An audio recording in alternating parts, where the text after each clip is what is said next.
Hello student, आप सभी का स्वागत है आपके स्टीनर क्लासेज में। जैसा कि आपको पता है, आपकी साइंस की एमसीक्यू की क्लास चल रही है जीडी के लिए। ठीक है, तो आपकी जो पहला क्वेश्चन है, कृषि शास्त्र में किसको उन्नत किया जाता है? कृषि शास्त्र में किसको उन्नत किया जाता है? तो आपका ऑप्शन है पौधे और पशुओं को, या फिर फसल वाले पौधों को, सी है केवल फसलों के पौधों को, या फिर कृषि को। तो आपका ऑप्शन है ए, पौधे और पशुओं को, पौधों और पशुओं को। ठीक है, आगे देखिए। संघ खेती का संबंध, संघ खेती का संबंध किससे है? तो आपको बताना है श्रमिक के संघ उपयोग से उपज, या फिर उर्वरक के संघन उपयोग से उपज, या फिर आयातित निवेशों के बड़े पैमाने पर उपयोग द्वारा उपज बढ़ाना, या फिर मौजूदा भूमि के संघन उपयोग से उपज बढ़ाना। तो आपका जो ऑप्शन है, जो मौजूदा वो है भूमि, उसको सघन यानी कि सघन उपयोग में से उपज बढ़ाना। ठीक है। बीजों के अंकुरण में कौन सा कारक महत्वपूर्ण नहीं है? यानी कि आपको बताना है कि जो हमारे अंकुरित होते हैं, बीज जो होते हैं अंकुरित, यानी कि उनमें उपयोग कौन सी चीज नहीं है? तो हवा, नमी, या उपयुक्त तापमान, या सूर्य की रोशनी। तो अंकुरित यानी कि अंकुर जो होता है बीज, उसके लिए उपयोगी नहीं है, वो है हमारा डी, यानी कि सूर्य की रोशनी। क्लियर है? आगे देखिए। खरीफ की फसल कब बोई जाती है? खरीफ की जो फसल है वो कब बोई जाती है, ये आपको बताना है। जून जुलाई में, अक्टूबर नवंबर में, या फिर मार्च अप्रैल में, या फिर नवंबर दिसंबर में। तो आपका जो ऑप्शन है वो है जून जुलाई में आपकी फसलें बोई जाती हैं। जून और गर्मियों के मौसम में, जो गर्मियों के मौसम में जो फसल बोई जाती हैं वो फसलें कौन सी होती हैं? खरीफ की फसलें। ठीक है, आगे देखिए। रबी की फसल कब बोई जाती है? रबी की जो फसल है वो कब बोई जाती है, वो आपको बताना है। मार्च अप्रैल में, या फिर नवंबर दिसंबर में, या जून जुलाई में, अक्टूबर नवंबर में। तो आपका ऑप्शन है ऑप्शन नंबर डी, अक्टूबर और नवंबर में। अक्टूबर और नवंबर में क्या बोई जाती हैं? यानी कि सर्दियों में जो फसल बोई जाती हैं वो होती हैं हमारे अक्टूबर और नवंबर में बोई जाती हैं सर्दियों की, और उनको क्या बोलते हैं हम? रबी की फसल। क्लियर है? शीतकालीन फसल ऋतु को भारत में किस नाम से जाना जाता है? शीतकालीन जो फसलें होती हैं वो जो सर्दियों में जो बोई जाती हैं वो उनको किस नाम से जाना जाता है? रबी। यानी कि जो सर्दियों में जो बोई जाती हैं उन फसलों को क्या बोलते हैं हम? रबी। ठीक है।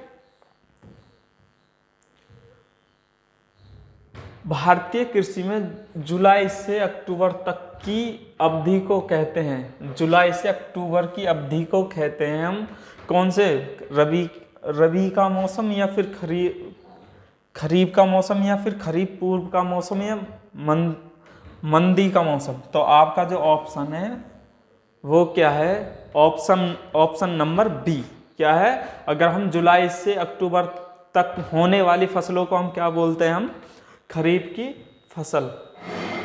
खरीफ की फसल काटी जाती हैं, खरीफ की फसल काटी जाती हैं यानी कि मार्च में, या जून के प्रारंभ में, या फिर नवंबर के प्रारंभ में, या दिसंबर में। तो आपका ऑप्शन है ऑप्शन नंबर सी, नवंबर के प्रारंभ में क्या काटी जाती हैं? खरीफ की फसलें काटी जाती हैं। एम्पियर का मात्रक है, एम्पियर का मात्रक है प्रकाश तीव्रता का, या विद्युत आवेश का, या विद्युत धारा का, या चुंबकीय क्षेत्र का। ये आपको बताना है। तो ऑप्शन नंबर सी आपका सही है। विद्युत धारा जो है वो किसका, विद्युत धारा का जो मात्रक है वो क्या है, एम्पियर। ठीक है, आगे देखिए। निम्नलिखित में से समय का मात्रक नहीं है। निम्नलिखित में से समय का मात्रक नहीं है, आपको बताना है अवधि वर्ष, बी चंद्रमाह, या फिर सी प्रकाश वर्ष, इनमें से कोई नहीं। तो प्रकाश वर्ष क्या है, दूरी का मात्रक है। प्रकाश वर्ष किसका मात्रक है, दूरी। और ये सब समय के हैं। चंद्रमाह या फिर अवधि वर्ष जो है ये किसके मात्रक है, समय के। पारसेक इकाई है। पारसेक इकाई है दूरी, समय या प्रकाश की चमक या चुंबकीय बल। जो पारसेक जो होती है वो भी एक किसकी है, ऑप्शन नंबर ए, यानी कि दूरी। दूरी किससे नापी जाती है, पारसेक। ठीक है, इकाई, दूरी का इकाई जो पारसेक भी होता है। निम्नलिखित में से कौन सा एक सुमेलित नहीं है। निम्नलिखित में से कौन सा एक सुमेलित नहीं है। डेसिबल, ध्वनि, ये ठीक है। शक्ति की इकाई, ये भी समुद्र मील जो है दूरी की इकाई। और सेल्सियस ऊष्मा की इकाई, ये गलत है। सेल्सियस किसकी इकाई है, ताप। जो सेल्सियस है वो किसकी इकाई है, यानी कि किसका मात्रक है सेल्सियस, वो है ताप का मात्रक। ताप का मात्रक है। ठीक है ना, आगे देखिए।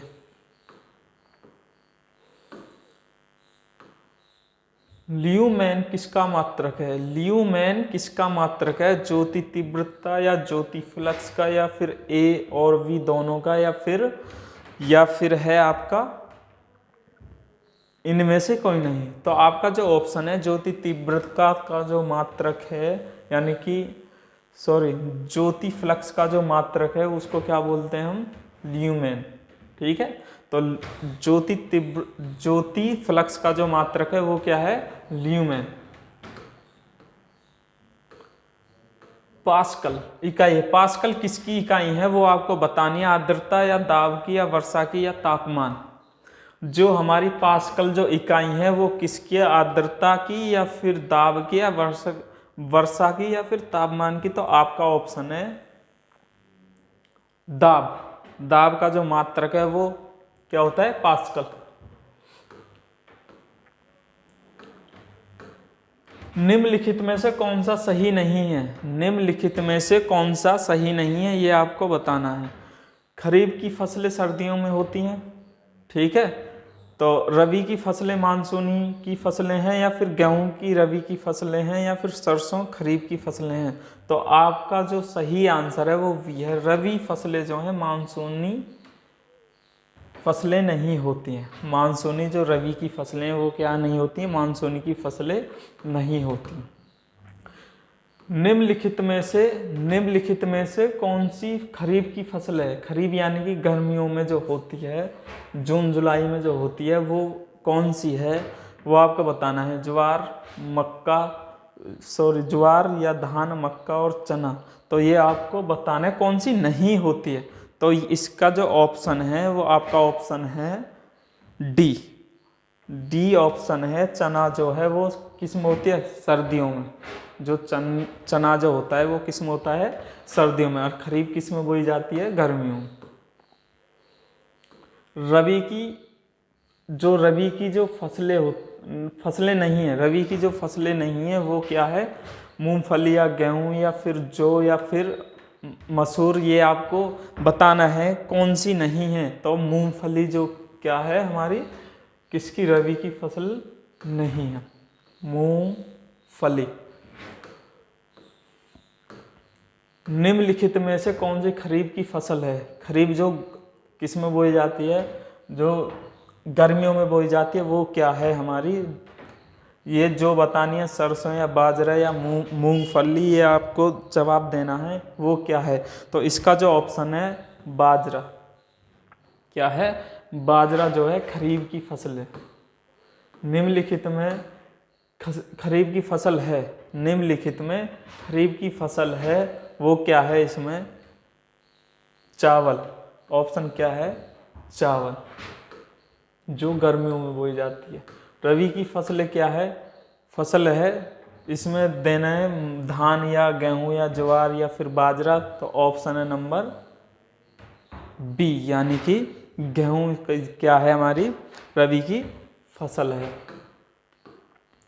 गेहूं बोने का उपयुक्त मौसम है अक्टूबर नवंबर या नवंबर दिसंबर या फिर जनवरी फरवरी या मार्च। तो आपका जो ऑप्शन है वो है अक्टूबर नवंबर, ऑप्शन नंबर ए। जो गेहूं की जो फसलें बोई जाती हैं वो किस में बोनी अच्छी होती हैं, नवंबर और अक्टूबर और नवंबर में। क्लियर है। निम्नलिखित में से कौन कीट आकर्षक फसल है, वो आपको बताना है। भिंडी, पालक, सनाई या फिर सूर्यमुखी, सूरजमुखी भी बोल देते हैं इसको, या फिर सूरजमुखी या सूर्यमुखी। तो आपका जो ऑप्शन है वो कीट आकर्षक जो फसल है वो क्या है, भिंडी। वो क्या है, भिंडी। इसका ऑप्शन नंबर ए। आगे देखिए, निम्नलिखित में नकदी फसल है। निम्नलिखित में नकदी फसल कौन सी है, ये आपको बतानी है। निम्नलिखित में जो नकदी फसल है वो क्या है, मक्का, गेहूं, धान या तंबाकू। तो इसका जो ऑप्शन है वो क्या है, तंबाकू। क्या है, नकदी जो फसल है वो क्या है, हमारी तंबाकू।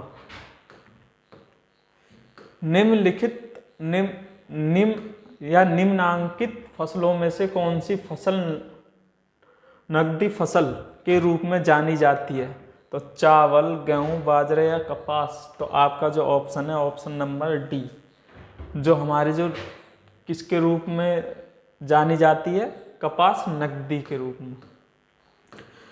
निम्नलिखित फलीदार पौधे में से कौन सा पादप भी है, वो आपको बताना। अरहर या मटर या चना या करेज। तो आपका जो ऑप्शन है वो ऑप्शन है नंबर, आपका ऑप्शन नंबर डी, करेज। ऑप्शन नंबर क्या है, डी। जो हमारी फलीदार पौधे में से पादप भी हैं वो क्या हमारे, करेज। ठीक है। निम्नलिखित 4 ऊर्जा फसलों में से एक की खेती एथेनॉल के लिए की जाती है, वो आपको बताना है। जट्रोफा या फिर मक्का या फोनगामिया या फिर सूरजमुखी। तो आपका जो ऑप्शन है जट्रोफा जो है वो क्या है, किस में की जाती है, एथेनॉल के लिए की जाती है। रेशा फसलें निम्नलिखित में से कौन सी हैं। जो रेशा फसलें जो होती हैं वो निम्नलिखित में से कौन सी हैं, जूट, गन्ना और अलसी या फिर कपास, मक्का, तंबाकू या फिर सी ऑप्शन है कपास, सन, जूट या फिर सन, कपास और मक्का। तो रेशे जो होते हैं, रेशा जो फसलें होती हैं वो कौन कौन सी होती हैं, कपास, सन और जूट। क्लियर है। जीवन की मूलभूत इकाई है वो क्या है, जो जीवन जो होता है उसकी जो मूलभूत इकाई है वो आपको बताना है। कोशिका है, फिर अंग या फिर ऊतक या फिर नाभिक। तो आपका जो ऑप्शन है, जीवन की जो मूलभूत इकाई है यानी कि सबसे छोटी जो इकाई है वो क्या है, कोशिका। ठीक है, वो क्या है, कोशिका। कोशिका के बारे में निम्नलिखित में कौन सा कथन सही नहीं है। तो ये बताना है सही नहीं है। तो कोशिका के आकार और आमाप विशिष्ट कार्य से संबंधित होते हैं।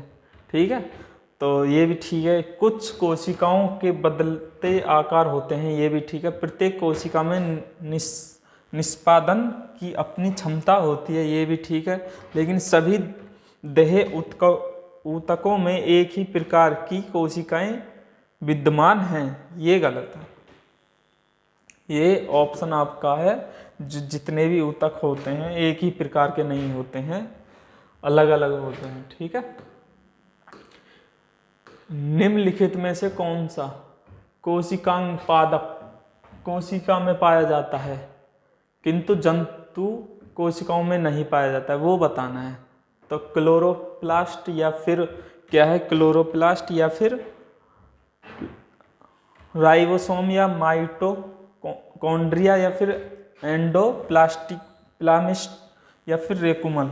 तो आपका जो ऑप्शन है वो क्या है, क्लोरोप्लास्ट। क्या है आपका जो ऑप्शन है वो क्या है, क्लोरोप्लास्ट जो है वो किस में नहीं पाया जाता, जंतुओं में। कोशिका का जीवित अंश जीव द्रव्य कहलाता है। यह किससे बना होता है, जो हमारा कोशिका का जो जीवित द्रव्य है वो किसका बना होता है, ये आपको बताना है। केवल कोशिका द्रव्य का, या केवल केंद्रक द्रव्य का, या फिर कोशिक का द्रव्य का, या फिर केंद्रक द्रव्य का, या फिर डी ऑप्शन है कोशिका द्रव्य का, केंद्रक द्रव्य और अन्य कोशिकांग। तो ये आपका ऑप्शन है कोशिका द्रव्य और केंद्रक द्रव और अन्य कोशिकाओं से बना हुआ होता है क्या, जीवित अंश जीव द्रव्य। 80% से अधिक कोशिका, 80% से अधिक कोशिका में पाया जाता है, पाए जाने वाला पदार्थ या पाया जाता है वो बताना है। प्रोटीन या चर्बी या खनिज या जल। तो 80 जो कोशिकाओं में 80% पाया जाता है वो क्या पाया जाता है, जल। ठीक है, जो हमारी जो कोशिकाएं होती हैं, जीव जंतुओं की जो कोशिकाएं होती हैं, उनकी कोशिकाओं में जो जल की जो मात्रा होती है वो कितनी होती है हमारी, 80%। निम्नलिखित में से किन कोशिकाओं में नाभिक नहीं होते, निम्नलिखित में से बतानी है, निम्नलिखित में से कौन सी कोशिकाओं में नाभिक नहीं होते। तो आपका ऑप्शन है मूल रोम कोशिका, फिर लाल रक्त कोशिका, या प्लेट या फिर मोनोसाइट। तो आपका जो ऑप्शन है वो क्या है, जो लाल रक्त कोशिकाएं जो होती हैं, कोशिका जो होती हैं उसमें कोशिकाओं नाभिक नहीं होते, कोशिकाओं के नाभिक नहीं होते। किनमें, लाल रक्त कोशिकाओं में।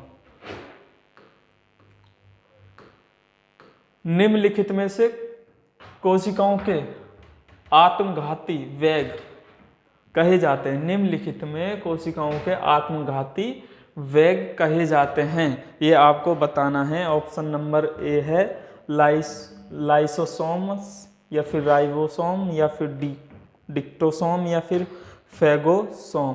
तो आपका जो ऑप्शन है लाइसोसोम, जो आपका जो ऑप्शन है वो क्या है, लाइसोसोम। ठीक है, तो आपका ऑप्शन ए ठीक है। निम्नलिखित में से कोशिका अंगों में से कौन सा एक अर्ध परागम्य है, ये आपको बताना है। जो अर्ध परागम्य होते हैं वो कोशिका झिल्ली या प्लाज्मा झिल्ली या कोशिका भित्ति या फिर हमारी केंद्रक। तो आपका जो ऑप्शन है वो क्या है, कोशिका झिल्ली। कोशिका जो झिल्ली है वो क्या है, हमारी अर्ध परागम्य झिल्ली है। निम्नलिखित में से किसको कोशिका का पावर प्लाट भी कहा जाता है, निम्नलिखित में से जो हमारी कोशिका भी होती है उसको पावर प्लाट कहा जाता है। ऑप्शन नंबर ए है ग्लोजिका, या फिर माइटोकॉन्ड्रिया, फिर राइबोसोम, या फिर लाइसोसोम, ये आपको बताना है। तो आपका ऑप्शन है माइटोकॉन्ड्रिया, जो है पावर, जो कोशिका जो पावर प्लाट है वो किसको माना जाता है, माइटोकॉन्ड्रिया। कोशिका का शक्ति स्रोत, कोशिका का जो है शक्ति स्रोत वो क्या है, ये आपको बताना है।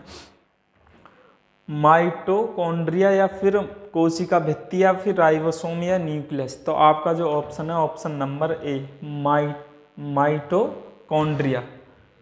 ठीक है, मानव शरीर में मौजूद निम्नलिखित कोशिकाओं में से किस माइटोकॉन्ड्रिया नहीं पाया जाता, ये आपको बताना है। तो जो हमारा निम्नलिखित है वो किस में नहीं पाया जाता है, तो नंबर लाल रक्त कोशिका, या यकृत कोशिका, या मांसपेशी कोशिका, या श्वेत रक्त कोशिका। तो आपका ऑप्शन है लाल रक्त कोशिकाओं में माइटोकॉन्ड्रिया नहीं पाया जाता।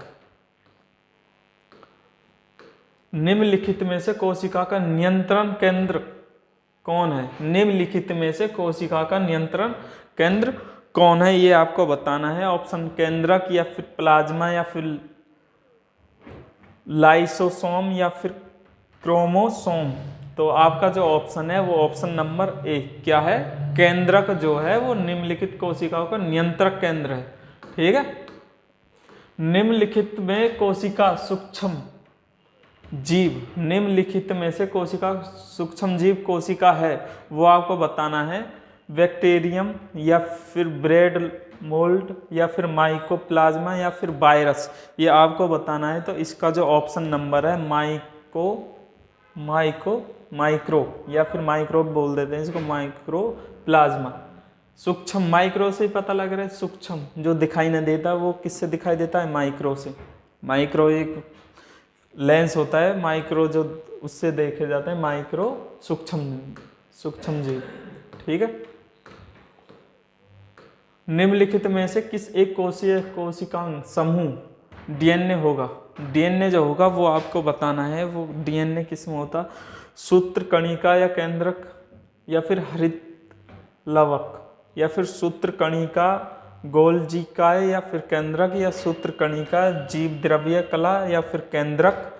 नंबर डी ऑप्शन है हरित लवक या केंद्रक या राइबोसोम। तो इसका जो ऑप्शन है वो क्या है, सूत्र कणिका केंद्रक हरित लवक।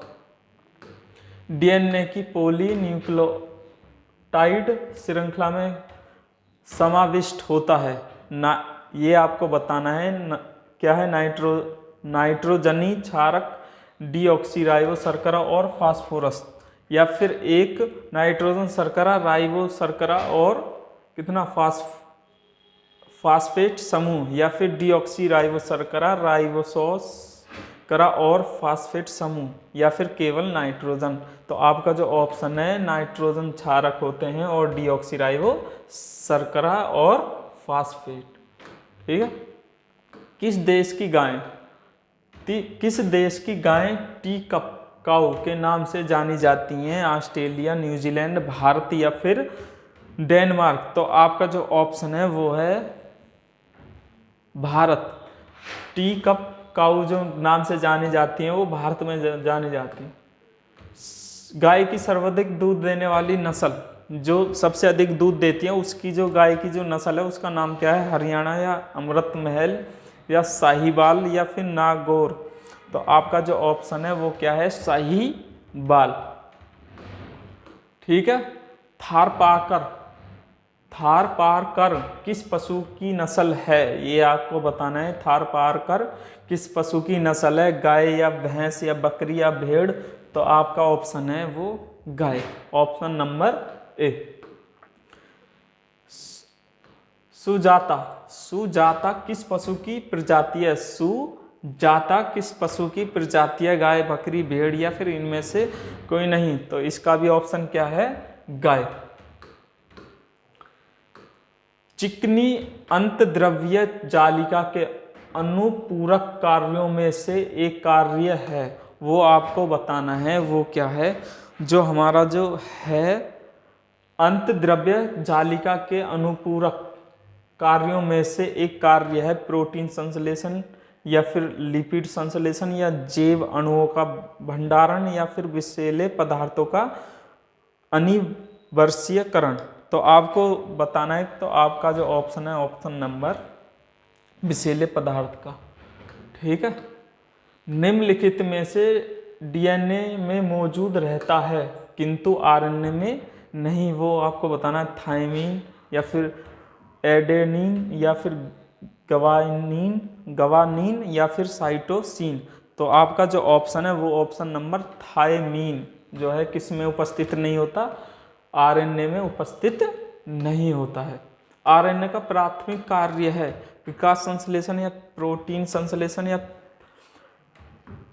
प्रतिकृत बनाना या फिर अनुवाद करना। तो इसका जो ऑप्शन है ऑप्शन नंबर बी, प्रोटीन संश्लेषण।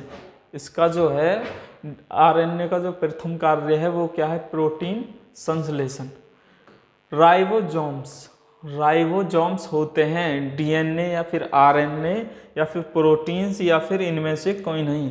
तो इसका जो ऑप्शन है, जो राइबोसोम्स होते हैं वो किस में होते हैं, आरएनए में।